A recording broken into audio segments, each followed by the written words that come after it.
सांकेतिक वार्ता भी सुन रहा हूँ। प्रकट रूप से वृंदावन आकर आपके सत्संग का सौभाग्य भी पिछले 7 माह में 4 बार मिला है। गुरुदेव में श्री जी के चरणों तक पहुंच जाऊं, इसके लिए मैं आपसे शरणागति व दीक्षा चाहता हूं। कृपा मुझे शरणागति प्रदान करें। किसी प्रकार का व्यसन अथवा प्याज लहसुन आदर नहीं लेता हूं। नाम जप माला से करता हूं। देखो, इसमें सदगुरु के द्वारा उपदिष्ट मंत्र और उपासना पद्धति में चलना उपासक को होता है। भगवत प्राप्ति उपासक को अपने ऊपर कृपा करने से होती है।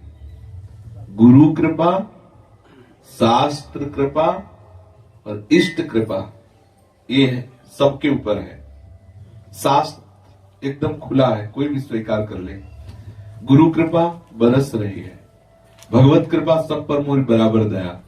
एक कृपा की आवश्यकता है, आप अपनी कृपा अपने ऊपर कर ले, बस आपको भगवत प्राप्ति दूर नहीं। ये मन वचन कर्म से हम ये निश्चय कर ले कि मुझे इसी जन्म में भगवत प्राप्ति करनी है, ये अपने ऊपर कृपा होगी। यदि हम मन से, वचन से, कर्म से सच्ची मानिए, ये जो बाहरी बातें हैं कि इतना कर लो, इतने माला कर लो, इतना ये कर लो, ये प्रारंभिक दशा की बात है। भगवत प्राप्ति केवल सतत चिंतन से होती। शरीर संसार को भूलना ही भगवत प्राप्ति है। माला मूल्य संख्या ये वो सब केवल एक प्राथमिक धराप की बात है। वास्तविक बात है, मुझे शरीर संसार की याद ना आवे, केवल प्रीतम की याद रहे, यही भगवत प्राप्ति है। अब ये अभ्यास हमें करना पड़ेगा। इसमें अगर हम कई बार एकांतिक में भी, सत्संग में भी कहा, इसमें कोई ये सोचे कि मैं दान पुण्य करके या वस्तु दे करके ऐसी कृपा कोई प्राप्त कर लूं जिसे भगवत प्राप्ति हो जाए, असंभव। क्योंकि वो किसी वस्तु से खरीदी नहीं जा सकती। वो वृत्ति के समर्पण से अनुभव में आती है। हम एक एक वृत्ति प्रभु के चरणों में अर्पित कर दें तो हमें भगवत साक्षात्कार हो जाएगा। अगर हम भगवत चिंतन ना करें तो किसी के भी, भगवान भी अपना साक्षात्कार कराने की चेष्टा करेंगे तो पहले आदेश कर रहे हैं, अनन्य चेता सततम, मेरा अनन्य चिंतन कर। भगवान आदेश कर, भगवान ही तो बोल रहे ना कि मेरा सर्वत्र चिंतन करने की चेष्टा। यो माम पश्यति सर्वत्र सर्वम च मैं पश्यति तस्याम न प्रणश्यामि सच में न प्रणश्यति। सामने खड़े और कह रहे हैं कि तू सब में मेरे को देख, मेरा चिंतन कर। क्यों? भगवान खड़े हो तो गई भगवत प्राप्ति। लेकिन नहीं, जब तक तुम्हारा चिंतन भगवदाकार नहीं होगा तब तक वास्तविक भगवत तत्व का अनुभव नहीं कर पाएंगे। और भगवत तत्व का अनुभव नहीं तो थोड़ी देर के लिए भगवान का ऐसे दर्शन हुआ, इसके बाद फिर प्रपंच आकर घेर सकता है। इसलिए हमारा अंदर का चिंतन भगवत, आओ समाधि भीतर, मन को इधर उधर ना डुलाओ, आओ। स्वामी जी महाराज, स्वामी हरिदास जी महाराज कह रहे, समाधि के भीतर आओ, ऐसे अंदर में डूब जाओ प्रिया प्रीतम के चरणारविंद में कि कोई याद न रहे। ये आपको अपने ऊपर कृपा करनी होगी।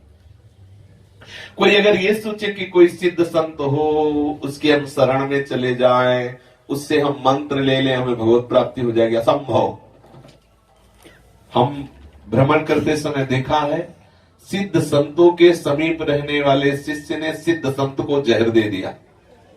देखा है, ईश्वरीय वैभव के लोभ से। यदि सिद्ध संतों की समीपता से ही भगवत प्राप्ति होती तो उसकी बुद्धि कैसे भ्रष्ट हो गई? उसने सिद्ध संत की जो वास्तविक करुणा है उस पर दृष्टि नहीं की, उसने संसार के भोगों का चिंतन किया, संसार का चिंतन किया तो बुद्धि भ्रष्ट हो गई। क्या इससे भी बड़ा कोई सिद्ध संत हो सकता है कि हमारे भगवान हमारे हृदय में है, हम उनको भूले हुए तो दुर्गति को प्राप्त हो रहे हैं। अगर उनकी अभी याद करने लगे तो सब संत महात्माओं की कृपा एक साथ आपके ऊपर बरस जाएगी, जितना आप भगवत स्मरण करेंगे। ये साफ सिद्धांत, इसमें कोई मिलौनी नहीं है।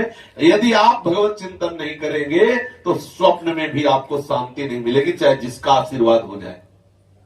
हुआ तो आशीर्वाद दत्तात्रेय जी महाराज का शास्त्रावा अर्जुन पर, और कैसा भयंकर रूप हो गया उस आशीर्वाद का। जमदग्नि जी का गला काट लिया, कितना बड़ा अपराध कर दिया। भगवान परशुराम जी ने फरसों से काट काट करके उसको ढेर कर दिया।